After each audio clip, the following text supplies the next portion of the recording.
Mock test ধুরন্ধর চ্যানেলে তোমাদের স্বাগত। তোমরা অনেকেই পিএসসি মিসলেনিয়াসের প্রিপারেশন নিচ্ছ। এখানে পিএসসি মিসলেনিয়াসের প্রিপারেশন দেওয়া হচ্ছে। যদি কেউ প্রিপারেশন নিতে চাও তাহলে অবশ্যই চ্যানেলটি সাবস্ক্রাইব করো। যাই হোক, আমাদের আজ প্রথম মক টেস্টের সেকেন্ড পার্ট হবে। প্রথম পার্টটি আগের দিন হয়েছে, যদি কেউ দেখে না থাকে তাহলে অবশ্যই দেখে নিও আমার চ্যানেলে গিয়ে। যাই হোক, আমরা সেকেন্ড পার্ট শুরু করছি। প্রথম কোশ্চেন, সম মনীষে প্রজামম কে বলেছিলেন? এটি বলেছিলেন সম্রাট অশোক বলেছিলেন। এটি সব মনীষে প্রজামম এর অর্থ হলো সমস্ত সন্তান, সমস্ত মানুষই আমার সন্তান। এটি বলেছিলেন সম্রাট অশোক। ওকে, পরের কোশ্চেন যাওয়া যাক। ম্যান হিমসেলফ বইটির লেখক কে? ম্যান মেক্স হিমসেলফ বইটির লেখক হলো ভি গর্ডন চাইল্ড। 1936 সালে লেখা বইটি। এই বইটিতে প্রাগৈতিহাসিক ইতিহাস এবং মানব সভ্যতার পরিবর্তনের উপর ভিত্তি করে ওই বইটি লেখা। এবং এই বইটি কে লিখেছিল? এই বইটি লিখেছিল ভি গর্ডন চাইল্ড। এখানে তাহলে এর উত্তর হবে কি? এর উত্তর হবে ভি গর্ডন চাইল্ড। এখানে আরেকজন আছে, সেটা হচ্ছে এল ব্যাসম। এল ব্যাসম এর একটা বিখ্যাত বই আছে, সেটা হচ্ছে the wonder that watch India. এটা মনে রাখবে, the wonder that watch India বইটি কে লিখেছিল? এই বইটি লিখেছিল এ এল ব্যাসম। ওকে, ঠিক আছে, যাক, ঠিক আছে, পরের কোশ্চেনে যাওয়া যাক। মরুভূমির মাটিকে কি বলা হয়? মরুভূমির মাটিকে বলা হয় অ্যারিডি সয়েলস। মরুভূমির মাটিকে কি বলা হয়? মরুভূমির মাটিকে বলা হয় অ্যারিডি সয়েলস। ওকে, আর যে তিনটি অপশন আছে, এই তিনটি অপশন জেনে রাখো। অ্যান্টি সল্টস কাকে বলে? অ্যান্টি সল্টস বলা হয় যে আগ্নেয়গিরির ছাই থেকে তৈরি যে মাটি, সেই তৈরি মাটিকে বলা হয় অ্যান্টি সল্টস। হিস্টো সল্টস কোনটা বলা হয়? প্রধানত জৈব পদার্থ দ্বারা গঠিত জলভূমি মাটিকে বলা হয় হিস্টো সল্টস। এবং মলি সল্টস কোনটা বলা হয়? তৃণভূমি অঞ্চলের উর্বর ও কালো রঙের মাটিকে বলা হয় মলি সল্টস। ওকে, এই চারটে অপশনের মধ্যে যদি কোনো পরীক্ষাতে যদি কেউ কোনো কোশ্চেন পড়ে তাহলে মনে রাখবে অ্যান্টি সল্টস হলো, এটা হলো মরুভূমি মাটিকে বলা হয় অ্যারিডি সল্টস। আগ্নেয়গিরির ছাই থেকে তৈরি মাটিকে বলা হয় অ্যান্ডিসল্টস। এবং হিস্টোসল্টস হলো যেটা হচ্ছে জৈব পদার্থ দ্বারা গঠিত জলভূমি মাটিকে বলা হয় হিস্টোসল্টস। আর মলিসল্টস হলো তৃণভূমি অঞ্চলের উর্বর ও কালো রঙের মাটিকে বলা হয় মলিসল্টস। ওকে, এটা হচ্ছে একটা প্রিভিয়াস ইয়ারের কোশ্চেন। এবার যদি এখান থেকে পরের যে আমাদের সামনে 2026 সালে কোশ্চেন পেপার পড়বে, সেখানে এখান থেকে অনেক মিল থাকতে পারে, তাই এটা ভালো করে সমস্ত অপশন গুলো পড়া ভালো, তাই জানিয়ে দিলাম। যদি পরে অবশ্যই পরের কোশ্চেন এইভাবে পড়বে। যাক, পরের কোশ্চেনে যা যাক। জৈবিক দুর্যোগের একটি উদাহরণ দাও। দুর্যোগের উদাহরণ হলো, মানে জৈবিক দুর্যোগ মানে বায়োলজিক্যাল ডাইজেস্টার। তাহলে কোনটা ছিল হচ্ছে এখানের মধ্যে হবে ভোপাল গ্যাস ট্র্যাজেডি, সুনামি, আইলা, কোভিড-19। এখানে হবে কোভিড-19। ওকে, কোভিড-19 হচ্ছে ব্যাকটেরিয়া, ভাইরাস এবং জীবাণু সংক্রমণের ফলে যে রোগ হয় সেগুলোকে বলা হয়, সেগুলো বায়োলজিক্যাল ডাইজেস্টার বা জৈবিক দুর্যোগ বলা হয়। যে ভোপাল গ্যাস ট্র্যাজেডি, এটা কি? এটা হলো রাসায়নিক দুর্যোগের ফলে হয়েছিল, তাই এটাকে বলা হয় রাসায়নিক দুর্যোগ বা কেমিক্যাল ডাইজেস্টার। সুনামি এবং আইলা এগুলো প্রাকৃতিক দুর্যোগ। সুনামি হলো সামুদ্রিক প্রাকৃতিক দুর্যোগ এবং আইলা হলো আবহাওয়াগত প্রাকৃতিক দুর্যোগ। যাও, এগুলো মনে রাখবে, কোনটা কি দুর্যোগ সব মনে রাখবে। যাও, পরে কোশ্চেনে যা যাক। লোকটাক হ্রদ কোথায় অবস্থিত? লোকটাক হ্রদ অবস্থিত মণিপুরে অবস্থিত। লোকটাক হ্রদ অবস্থিত মণিপুরে অবস্থিত। এটা মনে রাখার একটা নিয়ম বলে দিচ্ছি। একটা বাচ্চা ছেলে ভুল করে সে মণি খেয়ে নিয়েছে। মণি খাওয়ার ফলে সে যখন মণি খাচ্ছে তখন দেখছে সে যখন খাচ্ছে কটক কটক করে শব্দ হচ্ছে। কারণ হচ্ছে এখানে কটক কোন হ্রদে আছে? এখানে কটক আছে লোকটাক। লোকটাক মানে হচ্ছে লোকটক। কটক কটক জিনিসটা আছে, তার মানে হচ্ছে লোকটক হ্রদে। লোকটক হ্রদ কোথায় অবস্থিত? মণিপুরে অবস্থিত। যেখানে মণি খাওয়ার ফলে তো কটক শব্দ হচ্ছে, তাই কটক শব্দ কোন আছে? লোকটক হ্রদে আছে। তাই লোকটক হ্রদ কোথায় অবস্থিত? লোকটক হ্রদ অবস্থিত মণিপুরে অবস্থিত। এটা আমি জাস্ট ঠিক মনে রাখি, বলে দিলাম, যদি ভুলে যাও কোন মনে থাকবে সবসময়। তাই মণিপুর অবস্থিত, লোকটাক হ্রদে অবস্থিত। এখানে এই এই লোকটাক হ্রদ উত্তর পূর্ব ভারতের বৃহত্তম মিষ্টি জলের হ্রদ। এই এই লোকটাক হ্রদ সম্বন্ধে আরো জেনে রাখো। একটা কোশ্চেন পড়ে সবসময় যে ভাসমান জাতীয় উদ্যান কোথায় অবস্থিত? ভাসমান জাতীয় উদ্যান অবস্থিত মণিপুরে অবস্থিত। এই ভাসমান জাতীয় উদ্যান এই লোকটাক হ্রদে অবস্থিত। ভাসমান জাতীয় উদ্যান হচ্ছে কেইবুল নামজাও। এই ভাসমান জাতীয় উদ্যানের নামটা হলো কেইবুল লামজাও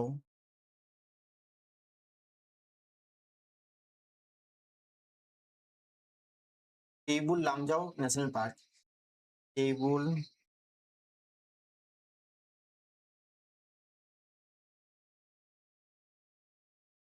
লামজাও ন্যাশনাল পার্ক। ভারতের দক্ষিণ মালভূমির সর্বোচ্চ শৃঙ্গ কোনটি? ভারতের দক্ষিণ মালভূমির সর্বোচ্চ শৃঙ্গ হলো আনাইমুদি। এই আনাইমুদি ভারতের দক্ষিণ ভারতের সর্বোচ্চ শৃঙ্গ। আর দক্ষিণ যদি বলা হয় যে দক্ষিণ ভারতের সর্বোচ্চ শৃঙ্গ কোনটি, সেটা হলো আনাইমুদি। এবং ভারতের দক্ষিণ ভারতের সর্বোচ্চ শৃঙ্গ কোনটি? এবং দক্ষিণ ভারতের সেটা হচ্ছে আনাইমুদি।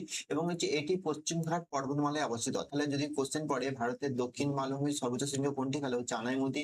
১ নম্বর কোশ্চেন। ২ নম্বর কোশ্চেন হলো ভারতের দক্ষিণ ভারতের সর্বোচ্চ শৃঙ্গ কোনটি, সেটা আনাইমুদি।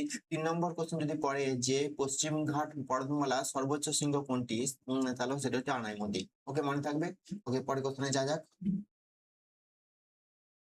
ভারতের প্রয়োজনীয় দ্রব্য মজুদ নিষিদ্ধ করেছিলেন কোন সুলতান? এটা হবে আলাউদ্দিন খলজি। আলাউদ্দিন খলজি। আলাউদ্দিন খলজি প্রচুর বড় সেনাবাহিনী ছিল। সেই সময় এত বড় সেনাবাহিনীর খাবার দ্রব্য মানে সরবরাহ করা খুবই কঠিন হয়ে পড়েছিল। যার ফলে এই খাবার দ্রব্য সরবরাহ করা মানে খাবার পাওয়া খুব সরবরাহ খুব কঠিন হয়ে পড়েছিল। যার ফলে কি হয়েছিল, খাবারের দাম প্রচুর বেড়ে গেছিল।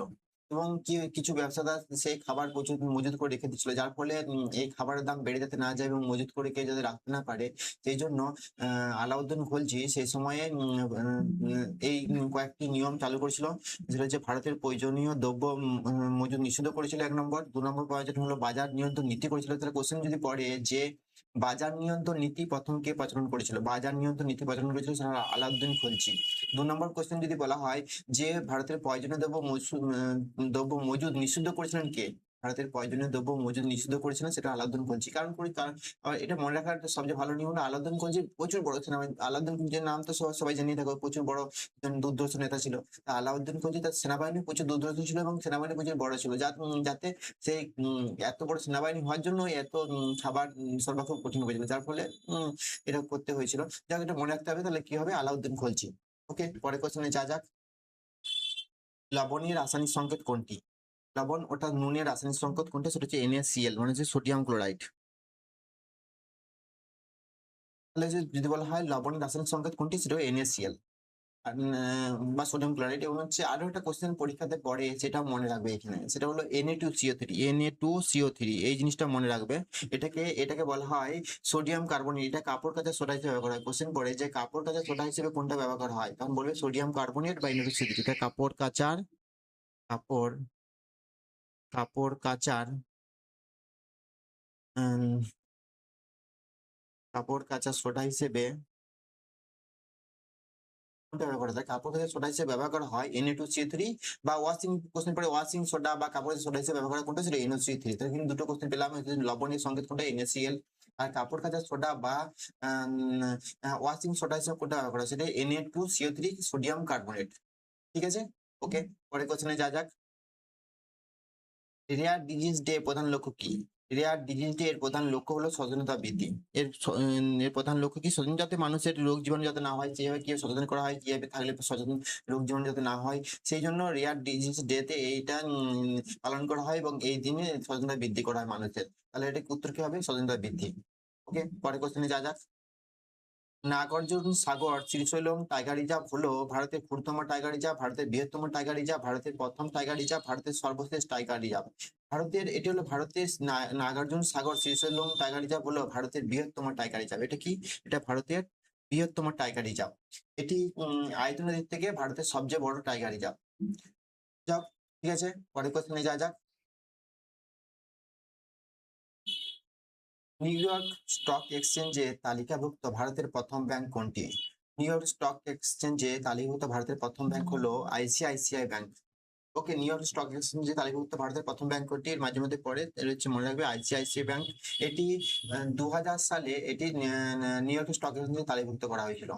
ঠিক আছে, পরের কোশ্চেন।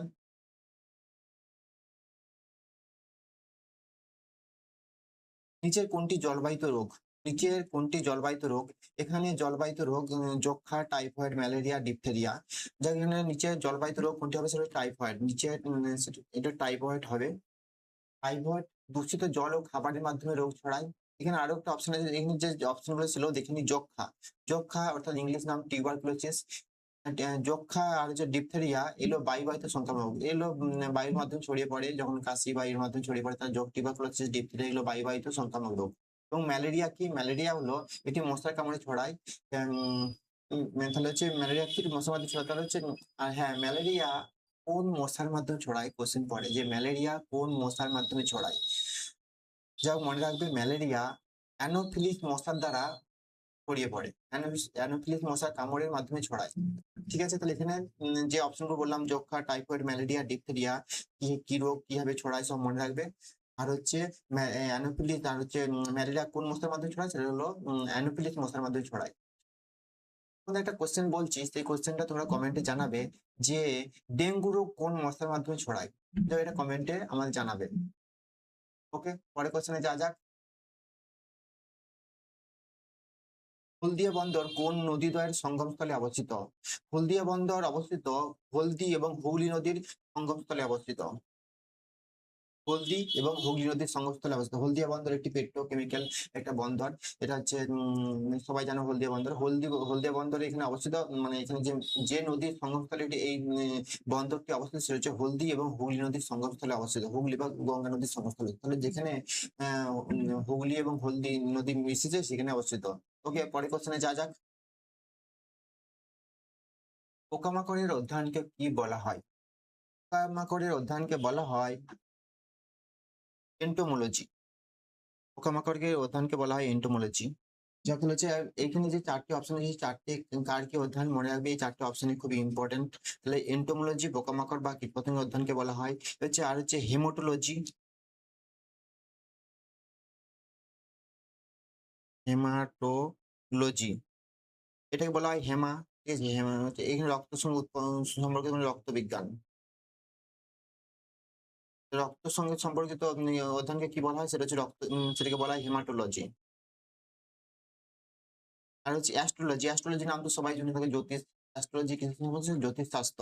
এবং জিওলজি, জিও মানে যে জিও হচ্ছে মানে আমাদের পৃথিবীর সঙ্গে সম্পর্কিত, মানে জিওলজি হলো ভূবিজ্ঞান। জিওলজি এর মানে হলো ভূবিদ্যা বা পৃথিবীবিদ্যা। জিওলজি সম্পর্কিত সেটা হচ্ছে পৃথিবীর ইতিহাস, পৃথিবীর মাটির ইতিহাস, পৃথিবীর আবহাওয়াগত ইতিহাস, এই সমস্ত কিছু নিয়ে পরিবেশগত ইতিহাস, আকৃতিগত ইতিহাস, সেটাকে বলা হয়, যেখানে ইয়ে করা হয় সেটা বলা হয় জিওলজি। তাহলে হচ্ছে হেমাটোলজি, সেটা হচ্ছে রক্তবিজ্ঞান। এন্টোমোলজি পোকামাকড় অধ্যয়নকে বলে এন্টোমোলজি। অ্যাস্ট্রোলজি মানে জ্যোতিষশাস্ত্র এবং জিওলজি মানে হলো ভূবিদ্যা। ওকে, মনে থাকবে। ওকে, পরের কোশ্চেনে যা যাক। ফ্রম ভলগা টু গঙ্গা বইটির লেখক কে?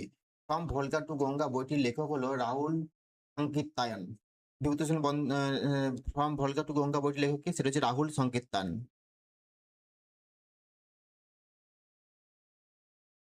এটি 1943 সালে এটা প্রকাশিত হয়েছিল। 1943 সালে এটি প্রকাশিত হয়েছিল।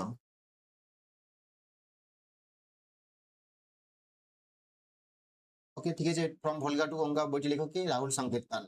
ওকে, পরের কোশ্চেনে যা যাক। প্রতিবন্ধীদের জন্য টকিং এটিএম চালু করা ভারতের প্রথম ব্যাংক কোনটি?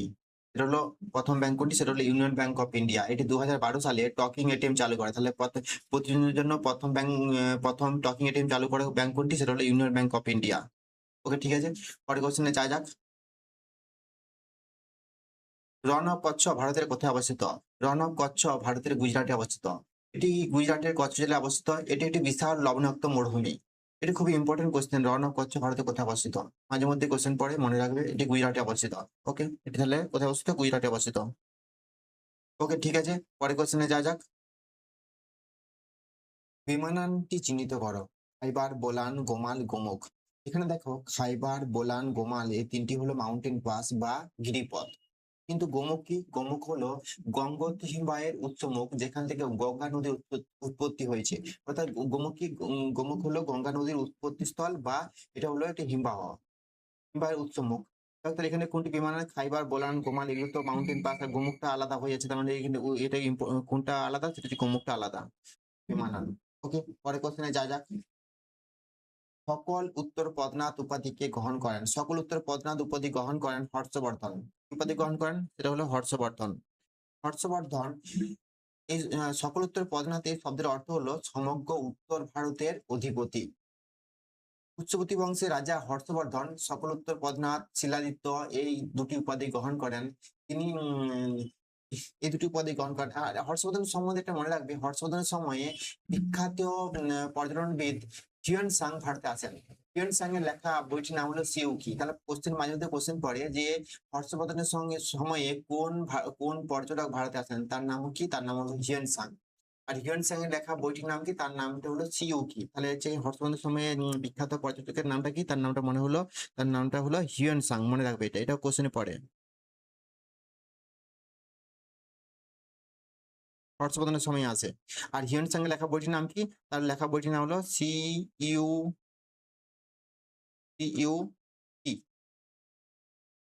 ঠিক আছে, মনে থাকবে এই তিনটি ইম্পর্টেন্ট, খুবই ইম্পর্টেন্ট। যা সকল উত্তর পদ্মনাথ উপাধ্যায়কে গ্রহণ করেন। এক নম্বর হচ্ছে হর্ষবর্ধন। হর্ষবর্ধনের সময় কোন পর্যটক ভারতে আসেন, তার নাম হলো হিউয়েন সাং। আবার কোশ্চেন পড়ে যে হিউয়েন সাং এর লেখা বইটির নাম কি? তার লেখা বইটির নাম হলো সিইউটি। এই কোশ্চেনটা, এই তিনটে কোশ্চেন মনে রাখবে। ওকে, পরের কোশ্চেনে যা যাক। সঠিক মিলটি নির্বাচন করো। 7ই মে বিশ্ব স্বাস্থ্য দিবস, 17 মে বিশ্ব টেলিযোগাযোগ দিবস, 5ই জুন বিশ্ব মহাসাগর দিবস, 11ই জুন শিশু শ্রম বিরোধী দিবস। এর মধ্যে সঠিক এই যে কোশ্চেনটা আছে, এই কোশ্চেনটা খুবই কঠিন কোশ্চেন। পরীক্ষার হলে যা কোশ্চেনটি আছে, যা এটা মনে রাখা খুবই কঠিন। পরীক্ষার হলে এরকম কমন পাওয়া খুব এটা পারা সম্ভব নয়। এটাকে ছেড়ে দিয়ে বেটার হবে। কিন্তু আমি বলেছি এখানে উত্তর কোনটা হবে। এখানে হচ্ছে সঠিক উত্তরটি হবে 17ই মে বিশ্ব টেলিযোগাযোগ দিবস। যাই হোক, এটা সমস্ত আমাদের পরীক্ষা দিয়ে পাস করার জন্য ততগুলি করতে হবে যতগুলো করলে তুমি পাস করবে। সবই তো ওখানে করা সম্ভব নয়। যা হোক, এমন কিছু করে দিও না যেটাতে ভুল হয়ে যাবে, সঠিক উত্তরটা মাইনাস হয়ে যাবে। যাই হোক, যেটা মনে হচ্ছে একদম খুবই কঠিন, সেটা ছেড়ে দিয়ে বেটার। যাই হোক, এখানে বলে দিলাম 17 মে বিশ্ব টেলিযোগাযোগ দিবস। ওকে, পরের কোশ্চেনে যা যাক। ভারতীয় পিটসবার্গ নামে পরিচিত কোনটি? ভারতীয় পিটসবার্গ নামে পরিচিত জামশেদপুরকে বলা হয় ভারতীয় পিটসবার্গ বলা হয়। কেন বলা হয়? পিটসবার্গ শহরটি, এটা হলো মার্কিন যুক্তরাষ্ট্রের পিটসবার্গ শহরটি, এটি লৌহ ইস্পাত শিল্পের জন্য বিখ্যাত। সেরকমই ভারতের জামশেদপুর অর্থাৎ টাটা শহরটি লৌহ ইস্পাত শিল্পের জন্য বিখ্যাত। এবং টাটার নাম তো সবাই জেনেই থাকো, এর লৌহ ইস্পাত শিল্পের জন্য বিখ্যাত। এবং ঠিক সেরকম মার্কিন যুক্তরাষ্ট্রের পিটসবার্গ শহরটি লৌহ ইস্পাত শিল্পের জন্য বিখ্যাত। সেই কারণে জামশেদপুর শহরকে বা টাটা শহরকে বলা হয় ভারতীয় পিটসবার্গ বলা হয়। যা মনে থাকবে, তাহলে ভারতীয় পিটসবার্গ নামে পরিচিত কোনটি? সেটা জামশেদপুর। এখানে একটা অপশন আছে ছোটনাগপুর। ছোটনাগপুর কি বলা হয়? ছোটনাগপুর বলা হয় ভারতের রুট বলা হয়। যাক, ঠিক আছে, পরে কোশ্চেন মনে থাকে যেন। নিচের কোন কোষ অঙ্গাণু কেবল উদ্ভিদ কোষে থাকে? এখানে দেখো nucleus, mitochondria, Golgi body, plastid. এখানে নিউক্লিয়াস, মাইটোকন্ড্রিয়া, গলগি বডি এগুলো উদ্ভিদ কোষ এবং প্রাণী কোষ দুটোতে থাকে। কিন্তু প্লাস্টিড এটা কেবলমাত্র উদ্ভিদ কোষে থাকে, প্রাণী কোষে থাকে না। যাক, মনে থাকবে নিচের কোন কোষাঙ্গাণু কেবল উদ্ভিদ কোষে থাকে? সেটা হলো plastid. Nucleus, mitochondria, Golgi body উদ্ভিদ ও প্রাণী কোষে দুটোতে থাকে, কিন্তু প্লাস্টিডে থাকে না। এখানে নিউক্লিয়াসের কাজ কি? নিউক্লিয়াসের কাজ হলো কোষের কার্যাবলী নিয়ন্ত্রণ করা। মাইটোকন্ড্রিয়ার কাজ কি? মাইটোকন্ড্রিয়াকে বলা হয় কোষের শক্তিঘর বলা হয়। আর এখানে প্লাস্টিডের কাজ কি? প্লাস্টিড শুধুমাত্র কোষের উদ্ভিদ কোষে থাকে। প্লাস্টিডের কাজ কি? প্লাস্টিডের কাজ হলো সালোকসংশ্লেষ প্রক্রিয়ায় খাদ্য তৈরি করা এবং উদ্ভিদকে বিভিন্ন বর্ণ রং প্রদান করা। যাক, মনে থাকবে। ওকে, পরের কোশ্চেনে যা যাক। আই হ্যাভ এ ড্রিম উক্তিটি কার? আই হ্যাভ এ ড্রিম উক্তিটি হলো মার্টিন লুথার কিং জুনিয়র। কার উক্তি? Martin Luther King Junior. এই মার্টিন লুথার কিং জুনিয়র কে ছিলেন? মার্টিন লুথার কিং জুনিয়র ছিলেন আমেরিকার বিখ্যাত নাগরিক অধিকার আন্দোলনকারী। তিনি 1960-এর দশকে এই আন্দোলন করেছিলেন। তাহলে হচ্ছে আই হ্যাভ এ ড্রিম উক্তিটি কার? আই হ্যাভ এ ড্রিম উক্তিটি হলো মার্টিন লুথার কিং জুনিয়রের। মনে থাকবে। পরের কোশ্চেনে যা যাক। ধর্মচক্র প্রবর্তন কি? জ্ঞান প্রাপ্তির অবস্থা, বুদ্ধের মৃত্যু, সারনাথের প্রথম ধর্মদেশনা, উপরের সবকটি। ধর্মচক্র প্রবর্তন বলা হয় সারনাথের প্রথম ধর্ম দেশনা বা ধর্ম উপদেশ। গৌতম বুদ্ধ জ্ঞান লাভের পরে সারনাথে তার প্রথম 5 জন শিষ্যের কাছে যে প্রথম যে ধর্ম উপদেশ দিয়েছিলেন, সেটাকে বলা হয় ধর্মচক্র প্রবর্তন। ওকে, ধর্মচক্র কোনটা? ধর্মচক্র প্রবর্তন বলা হয় সারনাথে প্রথম ধর্ম উপদেশ যেটা দিয়েছে সেটা। হচ্ছে হ্যাঁ, বুদ্ধের মৃত্যুকে কি বলা হয়? গৌতম বুদ্ধের যে দেহত্যাগের ঘটনাকে কি বলা হয়? দেহত্যাগের ঘটনাকে বলা হয়, কোশ্চেন পড়ে যে গৌতম বুদ্ধের দেহত্যাগের ঘটনা কি বলা হয়? তাকে বলা হয় মহাপরিনির্বাণ। এটা মনে থাকবে, মনে রাখবে। মহা মহাপরিনির্বাণ।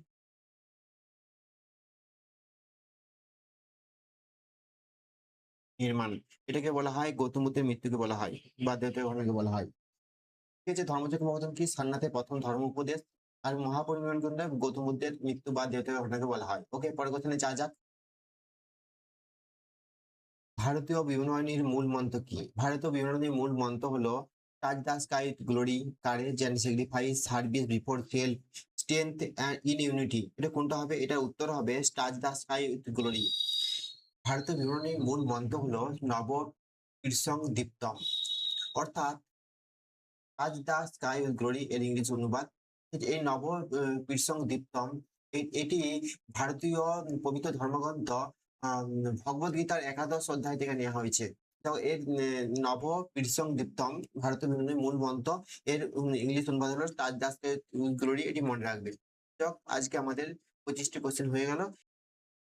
ভিডিওটি যদি ভালো থেকে থাকে তাহলে অবশ্যই ভিডিওটি লাইক করো এবং শেয়ার করো, এবং পরের ভিডিও পাওয়ার জন্য অবশ্যই চ্যানেলটি সাবস্ক্রাইব করো। ওকে, পরের দিন আবার দেখা হচ্ছে পরের ভিডিও নিয়ে। ওকে, বাই।